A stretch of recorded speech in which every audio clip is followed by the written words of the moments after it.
राधे राधे सभी को, आप सभी को मेरा प्रणाम स्वीकारिए और मुझे आशीर्वाद दीजिए मेरे भाई। आप सभी का आपके अपने परिवार अपने चैनल पर स्वागत है और हम लोग पढ़ रहे हैं आवर इन्वायरमेंट चैप्टर। उसमें भी मैं आपको वादा कर चुका हूं कि इस चैप्टर से 6-7 नंबर का आता है, वो नंबर आपके पक्के करवा के छोड़ूंगा। ये मेरा दावा भी है और वादा भी है। वादा को उल्टा करो दावा, दावा को उल्टा करो वादा, दोनों चीजें आपसे मैंने कर दी है। तो यहाँ पे हम ऐसे टॉपिक को कवर कर रहे हैं जो एग्जाम में छपना तय है। और पहली वीडियो में, इसके पहले पार्ट में मैंने आपको पढ़ा दिया फूड चेन, पहला ऐसा टॉपिक जो एग्जाम में पक्का छपेगा। और वहां पे जो एनर्जी ट्रांसफर वाला नियम है वो जरूर पढ़ के चले जाना, वहां से क्वेश्चन जरूर मिल जाएगा। अब दूसरे पार्ट में हम 2 टॉपिक और बचे, उनको कवर करने वाले हैं। तो आज की पहली हेडिंग छापो बड़े प्यार से मेरे भाई, वेस्ट मैनेजमेंट। वेस्ट मैनेजमेंट, आओ मेरे मित्र, इसको भी समझ ले। कहीं भी मेरे हिसाब से आप गए होंगे, आसपास शहरों में भी गए होंगे, इधर उधर भी गए होंगे, कुछ अर्बन सिटीज में, खासकर गांव में तो ऐसा मेरे हिसाब से अब रहने लगा है। आप कहीं भी जाएंगे अर्बन सिटीज में तो जनरली जब डस्टबिन को देखोगे तो 2 तरीके के डस्टबिन, स्कूल्स में भी, हॉस्पिटल्स में भी, मतलब ऐसी जगह जहां पर कूड़ा करकट ज्यादा प्रोड्यूस होता है, वहां पर पब्लिक प्लेसेस पे खासकर गवर्नमेंट ने मतलब अच्छा काम किया है, बहुत अच्छा काम किया। हम लोग ही बेचारे सिविक सेंस नहीं रख पाते हैं। गवर्नमेंट तो सुविधा देती है लेकिन हम लोग बदतमीजी कर देते हैं। बदतमीज लोग हैं, ह्यूमन नेचर है। तो आपने देखा होगा 2 कलर की डस्टबिन रखी होती है, एक हरी और एक नीली। और आपने बिल्कुल पता होगा, सभी लोग अवेयर होते हैं कि हरी डस्टबिन में हम लोग को ऐसा कचरा डालना होता है जो गीला होता है, खासकर जो डिकम्पोज हो सकता है। और जो सूखा कचरा होता है, खासकर प्लास्टिक वगैरह, उसको हमें डालना होता है नीली वाली डस्टबिन में। ये हमको सबको पता है, लेकिन बताओ कोई करता है क्या? कोई नहीं करता। जहां पर लिखा होगा यहाँ पर थूकना मना है, सबसे ज्यादा वहीं पर थूकेंगे। जहां पर लिखा होगा यहाँ पेशाब करना मना, तुम्हारी ऐसी की तैसी सबसे ज्यादा पेशाब वहीं पर करेंगे। ऐसा तो नेचर होता है। तो इन सभी चीजों से अवेयर होने के बावजूद भी हम लोग यही सब चीजें कर रहे हैं। तो मेरे हिसाब से यहाँ पर गवर्नमेंट को नहीं, हमें भी कुछ रिस्पॉन्सिबिलिटी अपने हिसाब से लेनी चाहिए। हमें भी कुछ अपने अधिकार, मतलब कह सकते हैं रिस्पॉन्सिबिलिटीज एहसास करनी चाहिए और हमें उसके अकॉर्डिंग चलना चाहिए।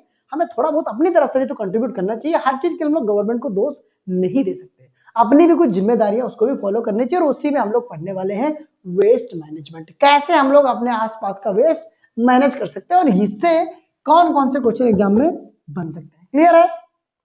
तो बिल्कुल वही बात है, डस्टबिन 2 है तो कूड़े भी कितने तरीके के निकलेंगे? 2 ही तरीके के निकलेंगे। हमने कहा there are 2 types of waste,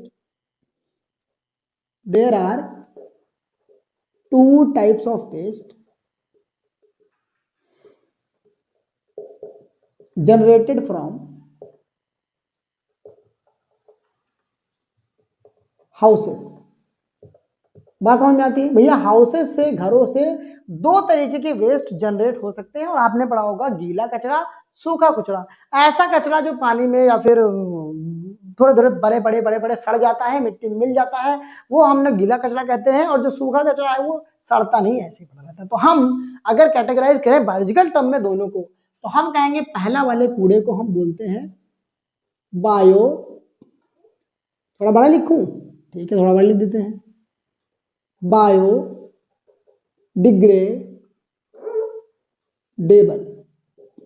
waste. भैया ठीक है, तो पहले तरीके का कूड़ा जो निकल सकता है आपके घरों के आसपास, उसको हम बोलते हैं bio degradable waste.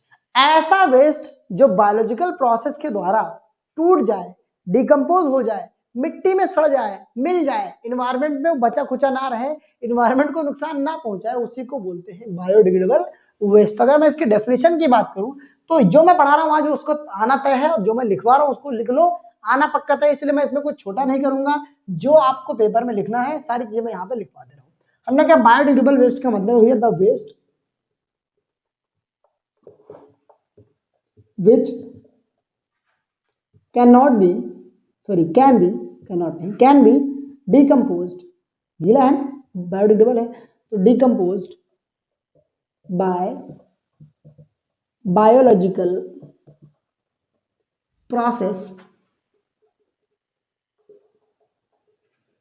is called biodegradable waste. तो भैया ऐसा कूड़ा, ऐसा कचरा जो बायोलॉजिकल प्रोसेस के द्वारा डिकम्पोज किया जा सकता है, ब्रेक डाउन किया जा सकता है, उसी को हम लोग बोलते हैं बायोडिग्रेडेबल बांके बिहारी लाल की जय हो। बोलते रहेंगे, ऊर्जा बनी रहेगी, पढ़ने में मजा आ जाएगा। ठीक है भैया, एकदम से एग्जाम्पल जरा डिस्कस कर लो इसके। तो घर में जो वेजिटेबल वेस्ट निकलता है, सब्जियों का वेस्ट, वो भी गीला कचरा है, मतलब बायोडिग्रेडेबल है, सड़ जाएगा। उसके बाद पेपर, पेपर भी भैया सड़ जाता है, पेपर्स। उसके बाद हम कहेंगे काऊ डंग, गोबर, वो भी सड़ जाएगा। और उसके बाद हम कह सकते हैं एनिमल रिफ्यूज, चारा वारा जो बेकार हो जाता है। तो ये सारी चीजें हम लोग क्या कर सकते हैं, सड़ा सकते हैं। तो इसीलिए इनको हम लोग बोलेंगे बायोडिग्रेडेबल वेस्ट। अब मुझे जरा बात करोगे छोटी मोटी बात, इसके अलावा और इसके क्या पॉइंट हो सकते हैं। तो बायोडिग्रेडेबल वेस्ट को जरा ध्यान से सोचो, अगर मान लो मैं आज को कूड़ा फेंक दूं कहीं भी, तो बताओ वो क्या इन्वायरमेंट को कोई नुकसान पहुंचाएगा क्या? धीरे धीरे तो सड़ जाएगा। मतलब उतना ज्यादा हार्मफुल इन्वायरमेंट के लिए वो नहीं होता है, क्योंकि लंबे समय तक वो नहीं टिकेगा, धीरे धीरे सड़ा दिया जाएगा। सॉरी मेरे भाई। तो हम कहेंगे this waste is not harmful for environment. तो एनवायरमेंट के लिए वेस्ट ज्यादा नुकसानदायी नहीं होता है, क्योंकि थोड़े दिनों बाद ये मिट्टी में मिल जाता है, तो एनवायरमेंट को इससे कोई ज्यादा दिक्कत नहीं होती। बात क्लियर है, बहुत बढ़िया। अब दूसरी बात डिस्कस करेंगे कि पोल्यूशन के बारे में क्या कहना चाहोगे। क्या इसको फेंकने से पोल्यूशन होगा? कहें गुरुजी इसको हम फेंक देना, सड़ जा रहा है तो पोल्यूशन कैसा? मेरे मित्र, जब तक तो बड़ा रहेगा तब तक तो वहां पे बदबू मारेगा, एयर पोल्यूशन करेगा। तो हाँ, पोल्यूशन करेगा, लेकिन ज्यादा समय तक नहीं। जब तक वो सड़ता रहेगा तब तक पोल्यूशन कर रहा है, लेकिन लंबे समय तक पोल्यूशन नहीं करेगा। तो हम इसको, इस पॉइंट को कैसे लिख सकते हैं? हम कहेंगे this waste causes short term pollution. ये जो वेस्ट है भैया, कैसा पोल्यूशन कॉज कर सकता है? शॉर्ट टर्म, छोटे टाइम के लिए पोल्यूशन कॉज कर सकता है। तो this is all about biodegradable waste. इतनी ही डेफिनेशन, ये दोनों पॉइंट आपको याद करने हैं। इसको छापेंगे, यहीं पे लिख लें क्या? वो भी लिख लें, आ जाएगा? आ जाएगा। चलो आओ दूसरी वेडिंग डाल लेते हैं। सेकेंड है मेरे भाई नॉन बायो डिग्रेडेबल वेस्ट। एक मिनट जरा मार्कर चेंज कर दे, थोड़ा सा कम दिख रहा ना, मजा नहीं आ रहा होगा। थोड़ी देर वेट करेंगे, बस आ गया मैं आपके सामने। नॉन बायोडिग्रेडेबल, आप दिखाना बायो डिग्रेडेबल वेस्ट। लो भैया,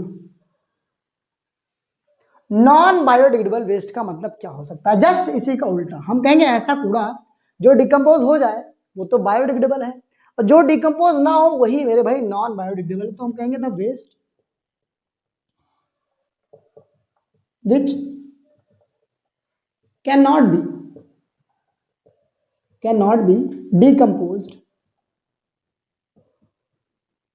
decomposed by biological process is called non-biodegradable waste. समझ में आई बात? एकदम सही बात है। एग्जाम्पल इसके जरा देख लो। सबसे बढ़िया प्लास्टिक, पॉलीथीन, इसके बाद फर्टिलाइजर्स, जो केमिकल सब्सटेंस होते हैं वो भी सड़ते नहीं है, एटसेट्रा। तो ये कुछ ऐसे वेस्ट हैं जो डिकम्पोज नहीं होते हैं, एनवायरनमेंट में पड़े हैं तो पड़े ही रह जाएंगे ऐसे के तैसे, और हमेशा उसको नुकसान पहुंचाते रहेंगे। तो इन तरीके के वेस्ट को हम लोग बोलते हैं नॉन बायोडिग्रेडेबल वेस्ट। बात क्लियर है? बहुत बढ़िया। अब इसका पॉइंट दूसरा है कि वेस्ट हमारा हार्मफुल नहीं होता, लेकिन ये तो भैया बहुत भयंकर हार्मफुल होता है। दूसरा पॉइंट क्या बन जाएगा? This waste is harmful for environment. तो ये वेस्ट मेरे भाई इन्वायरमेंट के लिए क्या होता है? हार्मफुल होता है, बहुत नुकसानदायक होता है, क्योंकि इन्वायरमेंट में लॉन्ग टर्म पोल्यूशन करता है। जब तक रहेगा पोल्यूशन करता ही रहेगा, और इसको आसानी से डिकम्पोज नहीं कर सकते, तो इन्वायरमेंट में बना रहता है। This waste causes long term pollution. Clear है बात? आज का दूसरा टॉपिक, पहला टॉपिक मतलब वीडियो का दूसरा टॉपिक, चैप्टर का दूसरा टॉपिक जो आपके लिए 200% पेपर में छपना तय है, वो है बायोडिग्रेडेबल वेस्ट और नॉन बायोडिग्रेडेबल वेस्ट। जरा इसको नोट करो। तो मैं लिखा हूं इनको मैनेज कैसे करेंगे, कैसे हम इन वेस्ट को मतलब इनसे छुटकारा पा सकते हैं, किस तरीके से इनको मैनेज किया जा सकता है जिससे एनवायरमेंट हमारा सेफ रहे। कभी पूछने का केस बेस्ड में कि भैया पहले तो इनके बारे में बताओ, इनको कैसे मैनेज करेंगे, तो 3 स्टेप आपको सिखा दूंगा, वही हमारे मैनेजमेंट में आ जाएंगे। इसको क्या करो, छाप लो बिल्कुल बहुत प्यार से। यही डिफरेंस में चाहे याद कर लेना, चाहे ऐसे याद कर लेना, आना चाहिए, इतनी बात मेरी मान लो। छापो जल्दी।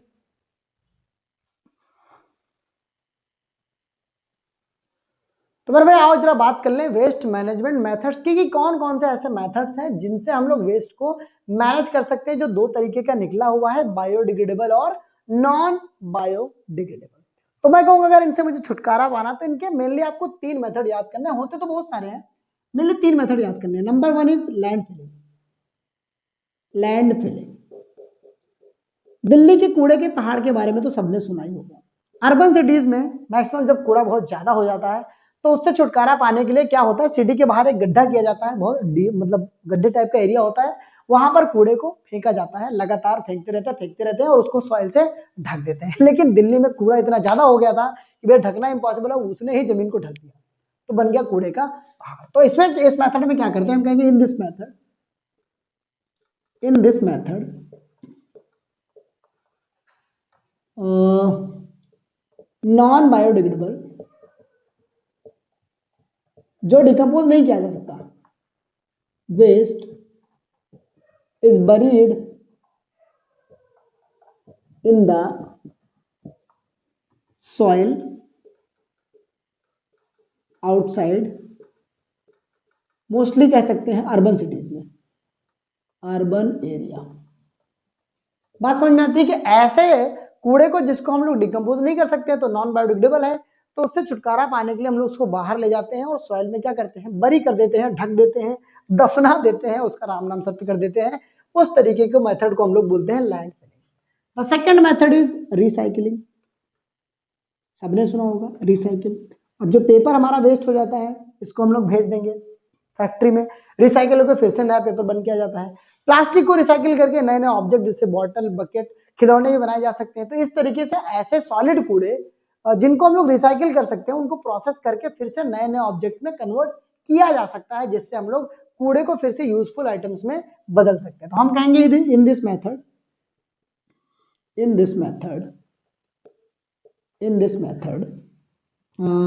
solid waste like पेपर, अब इसमें दोनों आ जाएंगे, बायोडिग्रेडेबल और नॉन बायोडिग्रेडेबल दोनों। Paper, plastic is processed in factories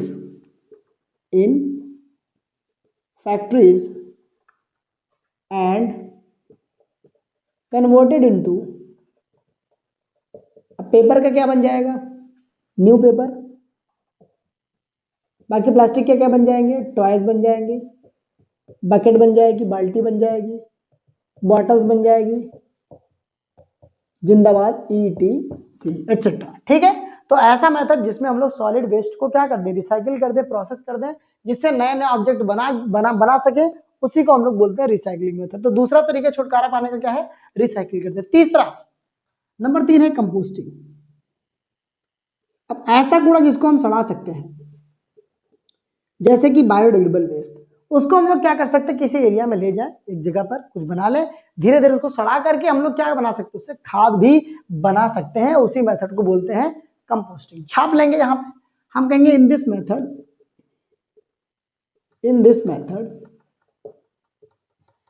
biodegradable, यहां पर जो सड़ाए जा सकते हैं तो बायोडिग्रेडेबल ही है, biodegradable waste are decomposed and converted into manures। बात समझ में आती है? इस मेथड में क्या करेंगे भैया, जो बायोडिग्रेडेबल वेस्ट है उन्हीं को हम लोग क्या करेंगे, डिकम्पोज कर देंगे, सड़ा देंगे और कन्वर्ट कर देंगे मैन्योर्स में। ये मेथड हमारा कहलाता है कंपोस्टिंग। तो these are 3 main methods by which we can manage waste. Clear है बात? तो अगर केस बेस में क्वेश्चन आता है कि पहले नॉन बायोडिग्रेडेबल और बायोडिग्रेडेबल बताओ क्या है, तो डेफिनेशन छाप देंगे और कहेगा suggest any 2 methods 3 methods to manage these waste. तो इसमें से 3 मेथड में से आप 2 या तीनों तैयार करके चले जाना, काम हो जाएगा, गारंटी मेरी है। छाप दो जल्दी। लास्ट टॉपिक बचा है ओजोन लेयर, उसको खत्म करते हैं और ये टॉपिक और चैप्टर के नंबर हम लोग तय कर लेते हैं। मैंने कहा पहला टॉपिक क्या बताया है, फूड चेन बताया, उसको पढ़ लेना पिछली वीडियो से। दूसरा टॉपिक ये हो गया वेस्ट मैनेजमेंट, और तीसरा ओजोन लेयर। इन तीनों के अलावा किसी से क्वेश्चन बन जाए उसी दिन हार मान जाऊंगा मैं। मैंने कह दिया तय है तो तय है, छापो जल्दी। चैप्टर का लास्ट टॉपिक ओजोन, जिसकी मैं खुद से गारंटी ले सकता हूं, पेपर में हर बार छपा है, इस बार भी छपेगा, गारंटी मेरी है। मतलब इस पर भी निशान लगाओ, मुहर लगाओ, 100% तो बहुत दूर की बात है, 200% वाली। हमने कहा ओजोन एक ऐसा कॉन्सेप्ट है जो मतलब ट्रेंडिंग में है, एग्जामिनर के लिए फेवरेट है और यहां से क्वेश्चन बनाता है, खासकर केस बेस्ड क्वेश्चन बनने के बायो से बहुत चांसेस है इसमें। ठीक है, केस बेस्ड नहीं बनेगा तो 2 या 3 नंबर का जरूर क्वेश्चन बनेगा, केस बेस्ड बनने के बहुत चांस है। तो इससे आ सकता है केस वाला क्वेश्चन, केस स्टडी आ सकता है। ठीक है, आ जाओ। ओजोन आपने सुना होगा, बहुत पहले से ही पढ़ रहे हैं 8th और 7th से, कि ओजोन भैया एक लेयर है जो स्ट्रेटोस्फीयर में प्रेजेंट है। और इतनी जानकारी आपको पता होगी कि ये हमें अल्ट्रा वायलेट रेज से बचाती है। पहले इतनी जानकारी लिख लें, हम कहेंगे भैया ozone is a layer present in stratosphere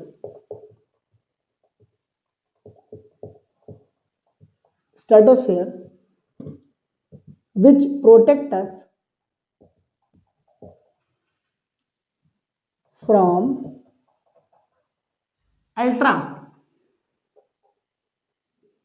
ultraviolet rays, short form में कहते हैं यूवी रेज। तो ओजोन एक ऐसी लेयर होती है मेरे भाई, वो गैस की लेयर होती है जो प्रेजेंट होती है स्ट्रेटोस्फेयर में। स्ट्रेटोस्फेयर किसका हिस्सा है, एटमॉस्फेयर का टॉप हिस्सा है, जहां पर ये लेयर पाई जाती है। और ये मेन काम इसका क्या होता है, हमें अल्ट्रावायलेट रेज से बचाने का काम करती है। क्लियर है? दूसरी बात, ये बनती कैसे है उसकी बात करेंगे, फॉर्म कैसे होती है, जो पढ़ा रहा बस वही पढ़ के चले जाना, दिक्कत नहीं है कि मेरे भाई। फॉर्मेशन ऑफ ओजोन हम कहेंगे भैया कैसे बनती, जरा इसकी चर्चा कर लें। तो अगर इसकी चर्चा की बात होगी तो हम कहेंगे जो भी स्ट्रेटोस्फेयर में ऑक्सीजन के मॉलिक्यूल होंगे, और ऑक्सीजन के मॉलिक्यूल का फॉर्मूला क्या होता है, कहेंगे गुरुजी O2 होता है। बहुत बढ़िया, जितने भी O2 प्रेजेंट हैं स्ट्रेटोस्फेयर में, वहां पर जैसे ही सनलाइट पड़ेगी, क्योंकि हाई अमाउंट में सनलाइट में यूवी रेज होती हैं, अल्ट्रावायलेट रेज होती हैं, तो यूवी रेज है, इनके कांटेक्ट में आते ही ऑक्सीजन का मॉलिक्यूल स्प्लिट हो जाता है, टूट जाता है, किसमें, ऑक्सीजन और ऑक्सीजन में। मतलब 2 थे, टूट टूट के एक एक हुए। अब ये जो सिंगल बने हैं यहाँ पर ऑक्सीजन एक एक, ये अलग अलग जाके O2 से कंबाइन होंगे। जो O है ये अलग O2 से कंबाइन होगा जाके, और वो वाला अलग O2 से। तो जब O2 से कंबाइन होंगे तो क्या बनाएंगे, O3 बनाएंगे। और यही मेरे भाई फॉर्मूला होता है ओजोन का। किसका फॉर्मूला होता है, ओजोन का, मतलब O3। बात क्लियर है? मैं कहूंगा ओजोन भैया, अगर मैं इसकी नेचर की बात करूं तो ozone is a poisonous gas. लो भैया चौंक गए, बचाने का काम तो करते, लेकिन अगर डायरेक्टली हम इसको इनहेल कर लेंगे तो हम राम नाम सत्य हो जाएंगे, कंधे पे आ जाएंगे, क्योंकि बहुत ज्यादा पॉइजनस गैस भी होती है। Ozone is a poisonous gas but protect us. लो भैया दोस्त भी है और दुश्मन भी है, protect us from UV rays. इतनी जानकारी समझ में आई? अच्छा, और क्या जानकारी पेपर में पूछ सकता है? अभी आपने सुना था कुछ साल पहले कि अंटार्कटिका के ऊपर बड़ा सा छेद हो गया था ओजोन लेयर में। तो वो छेद कह रहा हूँ, छेद का मेन रीजन क्या था, डिप्लीशन का मेन रीजन क्या था? तो भैया बहुत रिसर्च हुई, यूएस की एक ऑर्गेनाइजेशन है एनवायरमेंटल वाली, उसने रिसर्च किया और बताया कि ओजोन लेयर में एक्चुअली जो डिप्लीशन आ रहा है वो एक खास कंपाउंड से आ रहा है जिसका नाम है क्लोरोफ्लोरोकार्बन। तो हम जब बात करते हैं डिप्लीशन ऑफ ओजोन की, कि क्यों हो रहा है डिप्लीशन, अभी तो कुछ मेरे हिसाब से कम हो गया है और अपने आप ओजोन रिपेयर भी हो रही है, ऐसा सुनने में आया है। तो मैं कहूंगा अगर डिप्लीशन की ओजोन की बात की जाए, ओजोन लेयर डिप्लीट क्यों हो रही है, तो इसका मेन रीजन जो है the depletion of ozone is caused by chlorofluorocarbon, short form में CFC। तो CFC जो होता है ऐसा कंपाउंड होता है जो ओजोन लेयर में जाते ही इसको डिप्लीट करने लगता है, इसमें छेद करने लगता है, और जो कहां पाया जाता है, विच इज प्रेजेंट इन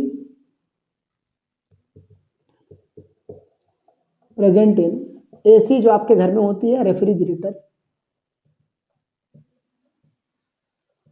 इसमें।